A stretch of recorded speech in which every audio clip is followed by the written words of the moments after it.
NASCAR heads off to the road course for the first time in the 2022 season. Welcome into another episode of the Highline Podcast. I'm Jason Mattis. He's William Blackwell, fresh back from the Atlanta Motor Speedway. How's it going there, man? It's going good, man. I went to the race this past weekend, both the truck, Xfinity, and Cup. The sun was out, and I had a bad tan Monday morning. It hurt. But as the week went by, I got real sick, so my videos were delayed, and so was this podcast. But luckily, things are going well. And today, we got a great episode tuned for everybody. We're going to do our predictions like we always do, but we will also do a giveaway. And today's giveaway is going to be a Corey LaJoie hero card I collected at the Atlanta Motor Speedway. And if you're wondering, how can I possibly be entered to win? Just comment down below anything. It can be a number like 1, 2, 3 or a period. You can type in anything and you'll be entered to win it. But yes, I'm looking forward to this Sunday's race at COTA, the first road course we'll see on the season. And I bet you there'll be a lot of comers and goers. And that's one thing that's going to keep my attention close to the TV. Yeah, I'm looking forward to this race there at Circuit of Americas this weekend. As William Blackwell said, we'll go ahead and do a free giveaway. It's Corey LaJoie this week. Who knows what the driver is next week, folks? He has a stack like this thick. He showed me of stuff he got when he was at that Atlanta Motor Speedway. So as he said, just drop a comment on this video. Go subscribe to his YouTube channel, subscribe to mine, and we'll draw a random name out of the hat next week. We'll give away Corey LaJoie, and maybe we'll do somebody again next week. All right, let's go ahead and remind everybody what we do. We, of course, will look back at the Folds of Honor 500 last weekend, and then, of course, we preview this weekend's EchoPark Automotive Grand Prix down at the Circuit of Americas. And in doing so and previewing that race, we'll, of course, give you our picks for the NBC Sports Predictor app and the Fox Bet Super 6 app. We listen to you people. You guys won our picks for that Fox Bet Super 6 app, so we'll, of course, give them to you. Let's first kick it off, though, and jump right on into this Folds of Honor 500, where William Byron goes ahead and gets the victory. It was a better race than Phoenix. I didn't think it was the great race, but I'm also not a big super speedway guy, but hey, it was better than Phoenix, so I'll go ahead and take it. What were some of your thoughts of the race? The race this past weekend was very entertaining. I've been going to Atlanta Motor Speedway races since 2013. And 2013 was a great race, so was 2014. But as the years kept on going by, the racing product has become worse and worse. For crying out loud, I forgot what year it was. I believe it was 2016 when Jimmy Johnson won the race at Atlanta. And there were only 8 cars on the lead lap. Wow. That many people got lapped down, and it was just a boring race. If Ryan Newman, I think that's who it was at the end of it, spun out. If he did not spun out, the race would have been won by Johnson by almost half a lap over second place. And the drivers really liked the old Atlanta worn-out track, but things can get very stale, and they can spread out. And it was time for them to make a change, and they decided to repave it. But they also decided to add another kick to it and add 4 degrees of banking. Yeah. And let me tell you, that 4 degrees made a difference, because Sunday morning I walked up on that corner. I walked up on a 24 a couple years ago, but 28 something different. And that opened the door for super speedway style racing, and it was really entertaining. We saw some big wrecks. So the wrecks, most of the big wrecks happened up front. A leader will blow a tire. It's happening so much. Just blown tires are just wrecking guys' days. I'm so gutted for these guys. You know, like a Chastain, is running up towards the front and blows a tire. Reddick a couple weeks ago was killing the entire field. It seemed like that whole race. He blows a random tire during stage 2. I hate to see these tire issues, but go ahead, man. I think the tire issue is going to be something they got to keep an eye on, because they race a 400-mile race here in July. And July is going to be a lot more hotter outside, a lot more higher track temperature and temperature outside. So the tires are going to wear off a lot more. And they got to bring a whole new compound, I believe, for the racing product to be phenomenal in July. Because right now, the only thing going against them was the tire wear. That was so bad. What was it? It was Chastain leading early on, Tyler Reddick, Ricky Stenhouse Jr. My man was leading. He was doing pretty good. I had bets on Ricky Stenhouse Jr. to win the race, and I've got a future bet on Bubba Wallace. I was like, and during parts of that race, I was like, okay, here goes Bubba. He then wrecked out. Then it's like, okay, here goes Wallace. Man, that was a tough ending for me to go ahead and stomach based on just sports bets that I actually have. It sucked, but the one thing that got me mad and going at the end of the race when everything was said and done was listening to teams and spotters. I had these R&E headsets and them complaining of how they ran out of time. You got 325 laps to make your move. You cannot make it with one to go.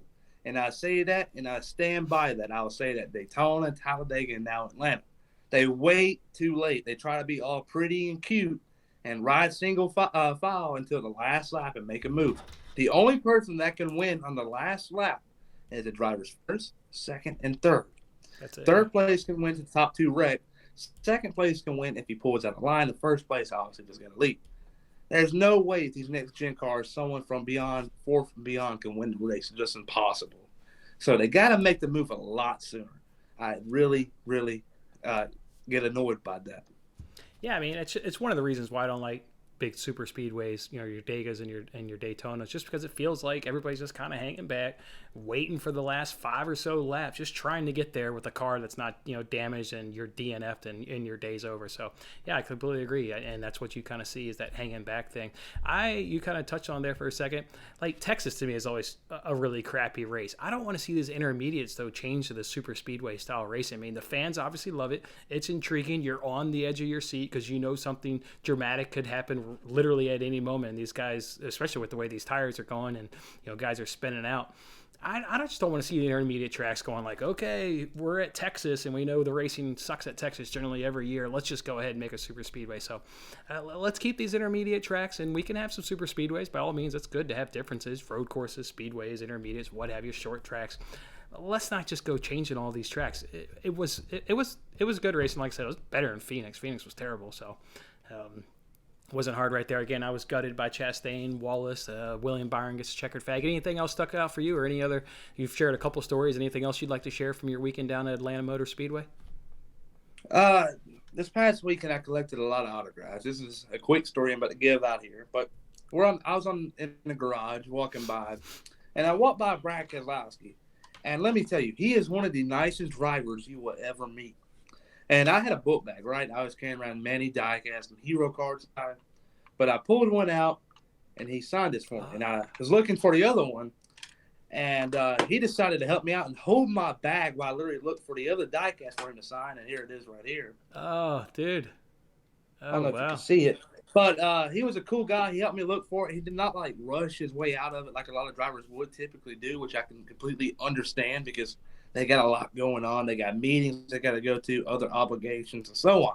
But Keselowski was a very down-to-earth guy. He gained a new fan this weekend in Atlanta, but that is my quick story.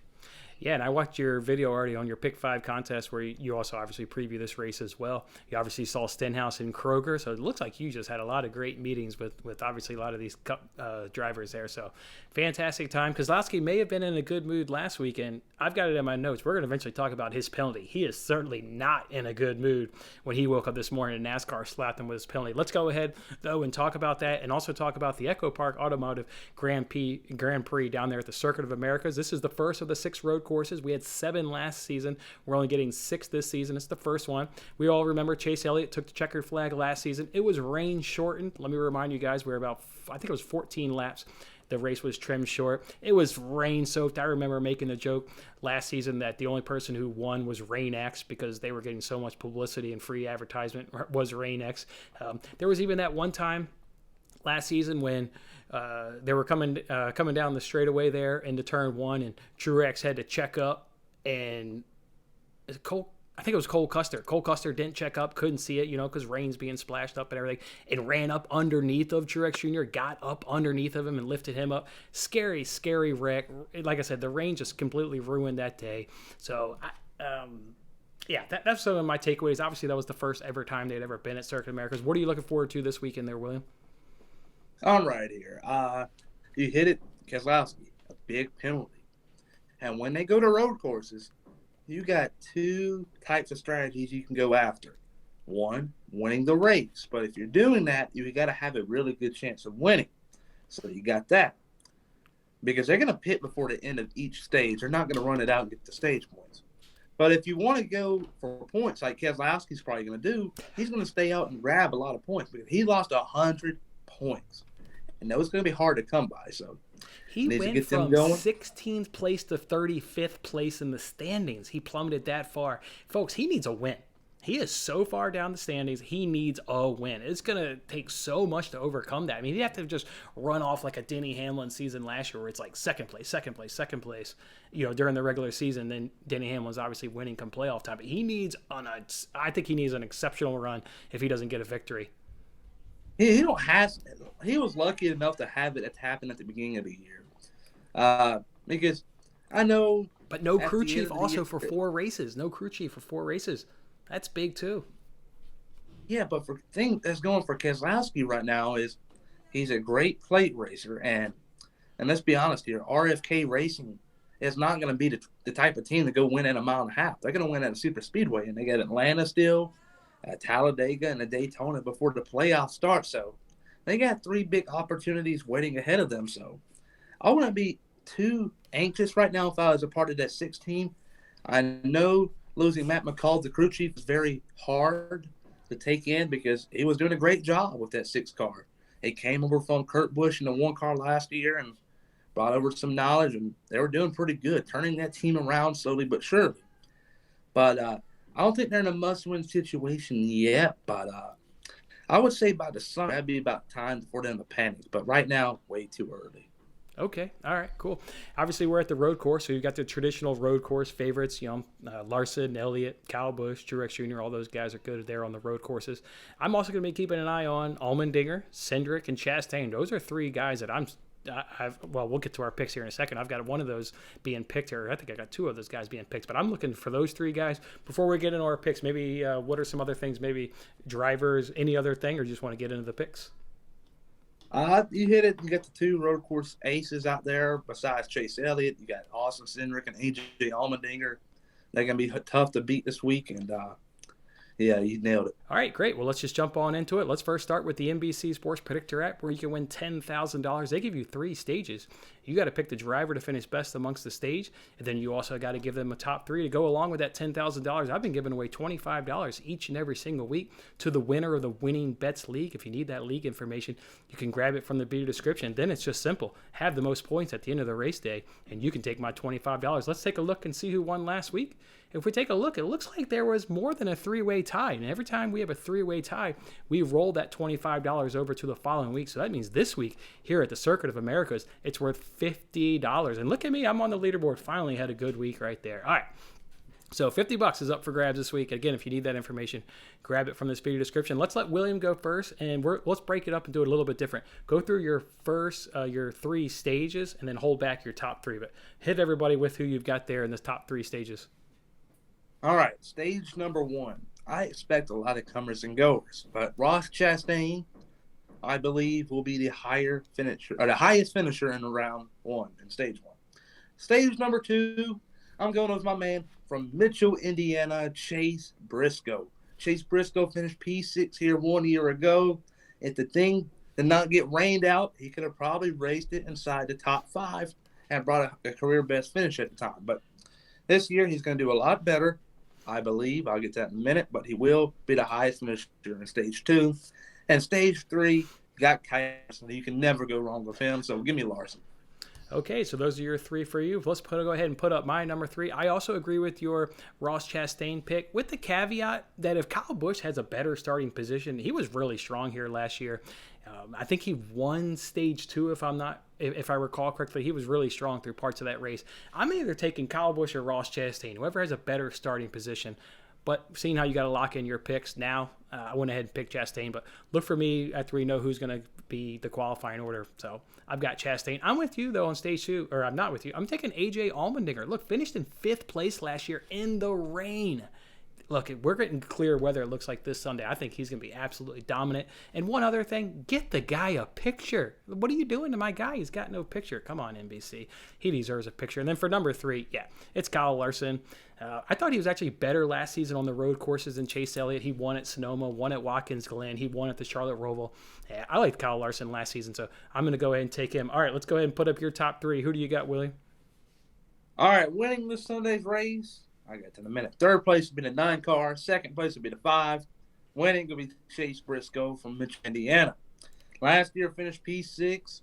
He had a car that was capable of winning the race, but it got rain shortened and heartbreaker. I knew he had a chance to win the race, but this year, got a win under his belt already. 2 top 5s going. Give the man another checker flag. Chase Briscoe wins at the Circuit of Americas.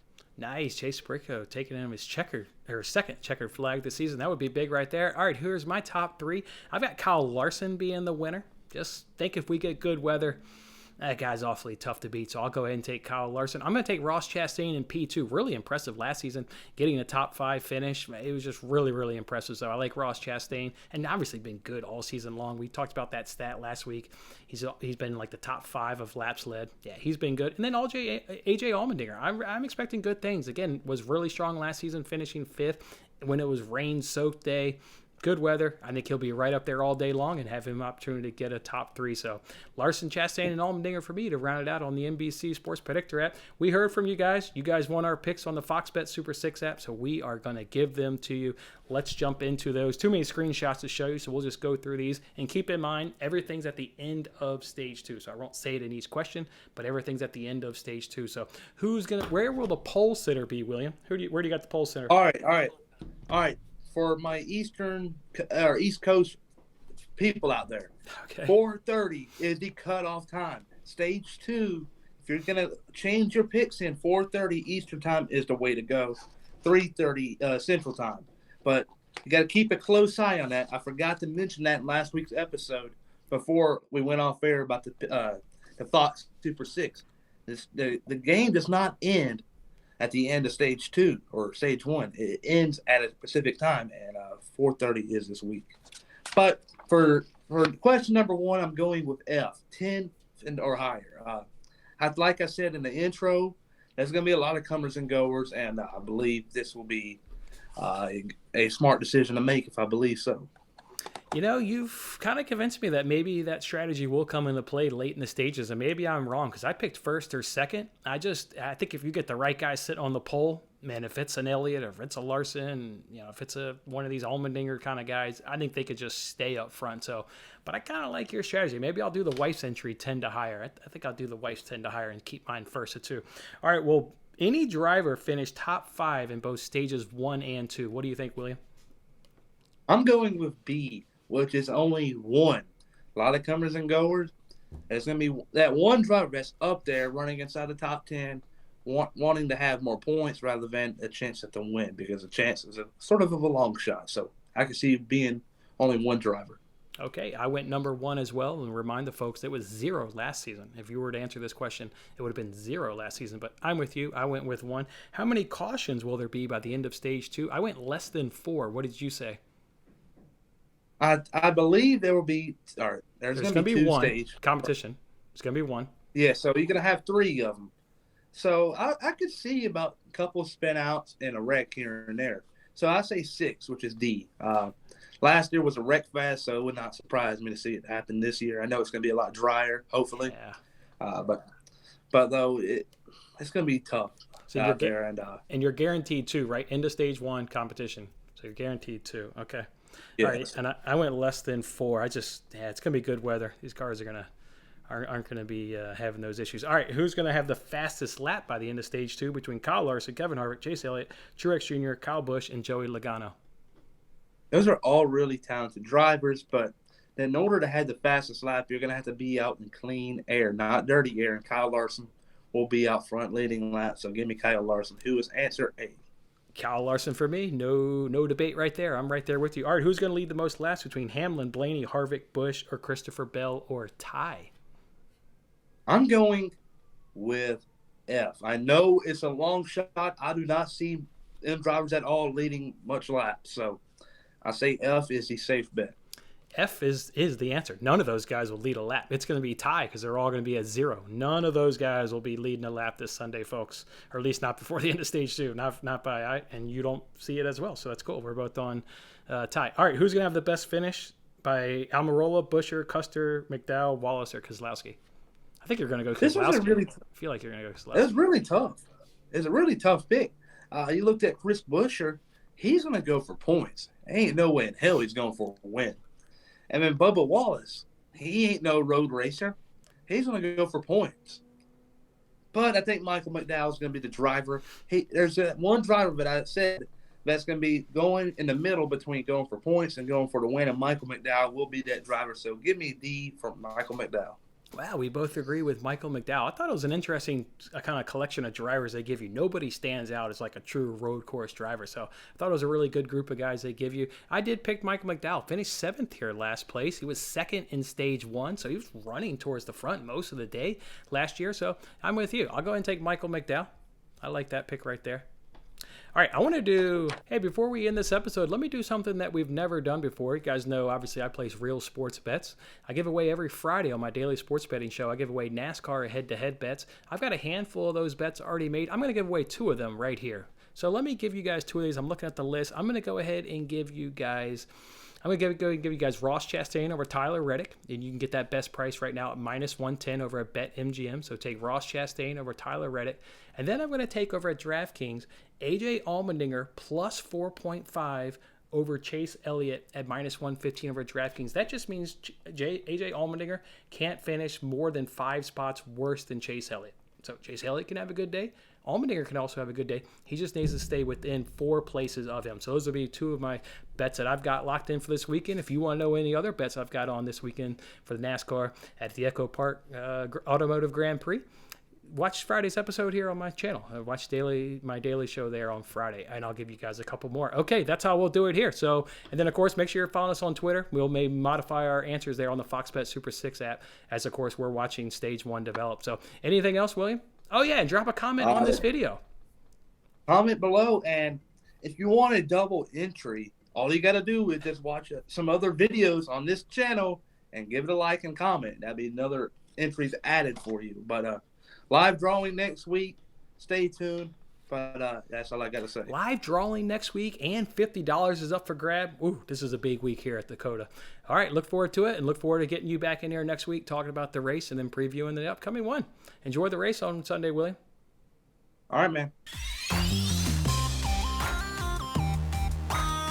That was a lot of fun. Don't forget to like, comment, subscribe, and good luck with your picks. If interested in placing real sports bets, then check out my latest daily free sports betting video in the bottom right corner. Otherwise, I'll see you on the next contest.